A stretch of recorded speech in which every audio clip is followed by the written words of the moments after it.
स्वामी विवेकानंद भारत में जन्मे महान पुरुषों में से एक हैं। स्वामी विवेकानंद ने अपने शब्दों और अपने भाषण के ज़रिए सनातन धर्म, हिंदू सभ्यता और शास्त्र को विदेशों में भी ख्याति दिलाई है। स्वामी जी का जन्म 12 जनवरी 1863 के दिन हुआ था। ये रामकृष्ण परमहंस के प्रिय शिष्यों में से एक थे और आगे जाकर रामकृष्ण मिशन के संस्थापक भी बने। जब भी स्वामी विवेकानंद की बात होती है तो शिकागो भाषण की बात जरूर होती है। ये वही क्षण था जब स्वामी जी ने अपने भाषण के जरिए भारत की संस्कृति और भारत की सभ्यता को रोशन किया था।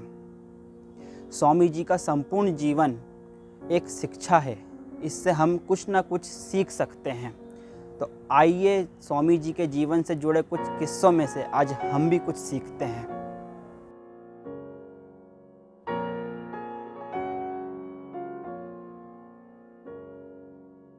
एक बार स्वामी जी अमेरिका में अपने निवास स्थान पर पहुँचे और खाना बनाने लगे। स्वामी जी सारा काम अपने हाथों से ही करते थे।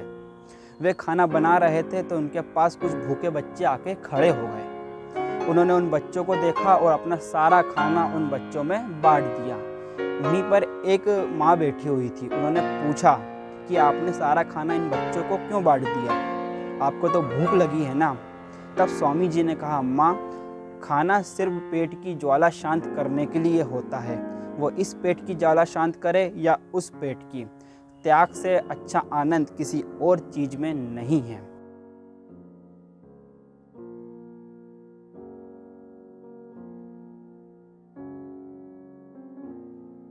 एक बार स्वामी जी के विदेशी मित्र ने स्वामी जी के गुरु से मिलने की इच्छा जताई। स्वामी जी अपने मित्र को अपने गुरु के पास लेकर गए।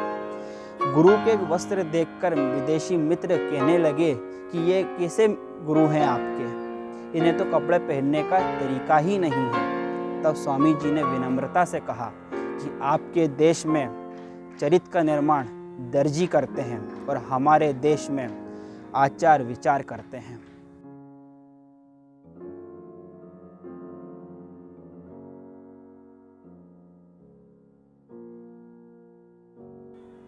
स्कूल के समय लंच टाइम में स्वामी जी अपने कुछ दोस्तों को कहानियाँ सुना रहे थे। वह कहानी सुनाने में और उनके दोस्त कहानी सुनने में इतने व्यस्त थे कि उन्हें पता ही नहीं चला कि कब शिक्षक अंदर दाखिल हो गए और पढ़ाने लगे। शिक्षक ने जब ये स्थिति देखी तो उनको खड़ा करके कुछ पाठ संबंधी सवाल किए जो कि उनके दोस्तों से नहीं बने, और स्वामी जी ने इन सारे सवालों के सही सही उत्तर दे दिए। स्वामी जी को शिक्षक ने बैठा दिया और उनके दोस्तों को बेंच पर खड़ा कर दिया।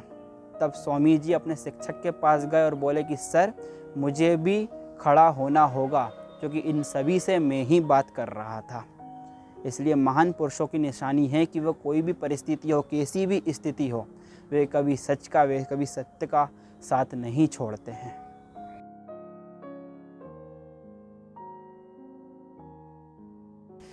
एक बार स्वामी जी को बंदरों ने घेर लिया। स्वामी जी उन बंदरों को देखकर भागने लगे। तब वहाँ खड़े एक सन्यासी ने कहा कि रुको, भागो मत, इन बंदरों का सामना करो।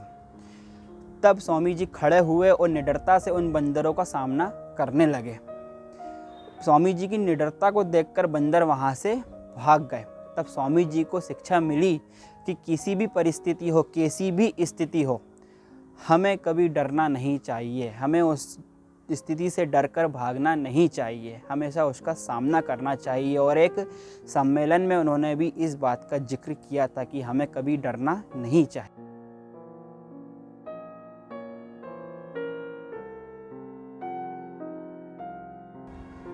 एक बार स्वामी जी ने पुल पर खड़े कुछ बच्चों को देखा। बच्चे नदी में बह रहे अंडे के छिलके पर निशाना लगा रहे थे, पर एक भी बच्चे का निशाना सही ढंग से नहीं लग रहा था।